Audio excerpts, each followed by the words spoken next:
শুনক।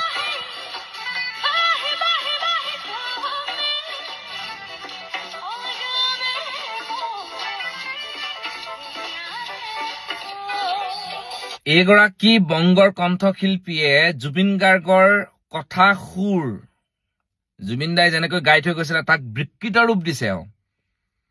এওঁ বিকৃত ৰূপ দিবৰ কাৰণে ক'ত অধিকাৰ পালে? অসমীয়াখিনিৰ পাইছে, অসমীয়াখিনিৰ কাৰণে পাইছে। বদনে আনিলে মান হব বুলি ভাবিছিলে, ভাল হলগে মহাকাল।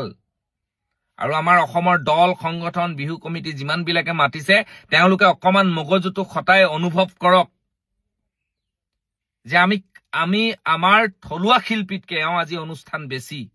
কি চাবৰ কাৰণে, কি শুনিবৰ কাৰণে মাতা হৈছে। আৰু বহুতে প্ৰশ্ন কৰি ফেচবুকত লিখি আছে যে জাতিৰ সংস্কৃতিৰ কাৰণে মাত মাতা, জাতিৰ স্বাভিমানৰ কাৰণে মাত মাতা ইউটিউবাৰ ইনফ্লুৱেঞ্চাৰ সংগঠনৰ নেতাসকলে ক'ত গ'ল? আপোনালোকে হয়তো মোৰ ফেচবুক পোষ্টটো চোৱা নাই ডাঙৰীয়া। মই আগৰ পৰা দি আছো যে এইটো নহব। আমি আলহীক কেনেকে সন্মান দিব লাগে দিওঁ। এতিয়া কব শিল্পীৰ সীমা নাথাকে। এম আই ৰাইট? আপোনালোকেতো সেইটোৱে কব যে শিল্পীৰ কাৰণে কোনো সীমা নাথাকে। জুবিন গাৰ্গেও কলকাতাত প্ৰগ্ৰেম কৰিছিল, কৰিছিল। জুবিন গাৰ্গে কলকাতাৰ বাংলা ভাষী কেইবাখনো বাংলা চিনেমা, হিন্দী চিনেমা আদি কৰি তাৰ পৰা ওলোৱা চিনেমাত গান গাইছিল। ভূপেন হাজৰিকাৰ তাৰ পৰা ওলোৱা চিনেমাত গান গাইছিল। তাৰ সংস্কৃতিৰ সৈতে সম্পৃক্ত হৈছিল। এইগৰাকীৰ এটাও গান নাই অসমীয়া, আৰু যিকেইটা গাইছে অতি অধজ গান।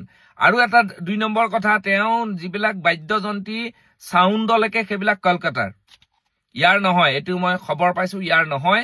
এইটো খুব বেয়া কথা হৈছে যদি নহয় আমি খবৰ পাইছো। আৰু এটা কথা, এওঁ যিজন মেনেজাৰ আছিল অসমীয়া ল'ৰা, তেওঁকো উলিয়াই দিছে। এতিয়া মেনেজাৰ তেওঁ কোনোবা অঙহী বঙহী, আধাখিনি তেওঁলোকৰে মানুহ। এইটো অসমত হবলৈ দিয়া নহব।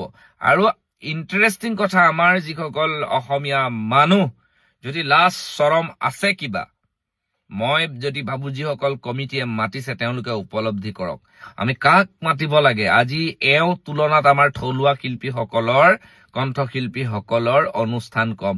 এইটো কিন্তু আটাইতকৈ দুৰ্ভাগ্যজনক কথা। জুবিন দায়েও তাত প্ৰগ্ৰেম কৰিছিল হয়, কিন্তু ইমান প্ৰগ্ৰেম কৰা নাছিল। 2-1খন আলহীক যেনেকে মৰম দিব লাগে তেনেকেই কলকাতাই দিছিল। আৰু সেইটো কাৰণেই আমাৰ লগত এটা মৰম চেনেহ ভাতৃত্ববোধ আছে। আজি ইয়াক সুৰ বিকৃত কৰিছে, মাজতে গৈ পেলাই কান্দিলে এই জুবিনদাৰ ক্ষেত্ৰত গৈ পেলাই। কিন্তু কোনোদিন জাষ্টিছ ফৰ জুবিন গাৰ্গ কবলৈ, লিখিবলৈ, তেওঁতো আজি এই ইলেকশ্যনৰ আগত বহুত ঠাইতটো প্ৰগ্ৰেম কৰি আছিলে। একদিন কৰবাত কলেনে জুবিনদাৰ ন্যায় লাগিব বুলি? এনেকুৱা ধৰণৰ হবলে অকল অসমীয়াখিনিয়ে সুবিধা দিছে। আমাৰ একোৱেই নাই। আৰু আমি চব ফালৰ পৰা শেষ হৈ গৈ আছো, প্ৰত্যেকটো ক্ষেত্ৰত শেষ হৈ গৈ। দুখ লাগে। এতিয়া কোনোবাই কব বংগত গৈ গান গাই আছে, খবৰ লোৱা কি কেনেকে গান গাই আছে, কি কৰি আছে।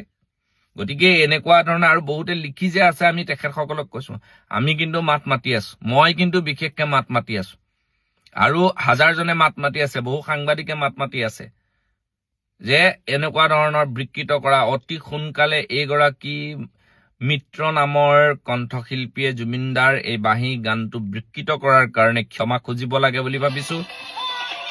এইটো গানৰ কাৰণে ক্ষমা খুজিব লাগে বুলি ভাবিছো অসমৰ জনগণৰ ওচৰত। আৰু এওঁ কোনে ইমান সাৰ পানী যোগাই আছে, এইবিলাকো বিষাক্ত অসমীয়া সমাজখনৰ কাৰণে। মই পুনৰবাৰ কৈছো, সদায় অসমীয়াৰ পক্ষত আছো, থাকিম। আলহী হিচাপে 2খন মঞ্চ দিছে, তাত কব লগা নাই। কিন্তু থলুৱা শিল্পীতকে আজি বংগৰ শিল্পী আহি দপদপাই আছে, তাকো ভুল নিজৰ এটা গান নাই, নিজৰ এটা কোনো এয়া নাই হা। আৰু ইয়াক সাৰ পানী যোগাই আছে আমাৰ অসমীয়া কেইজন মানে। লাজ পাব লাগে এই কথাবিলাক। মোৰ মঞ্চই কি কয় নাজানো, মই যিটো সংগঠনত নেতৃত্ব দি আছো, নেতৃত্বৰ কাৰ্য য'ত মই সাংগঠনিক সম্পাদক হিচাপে আছো, তেওঁলোকে কি কয় মই নাজানো।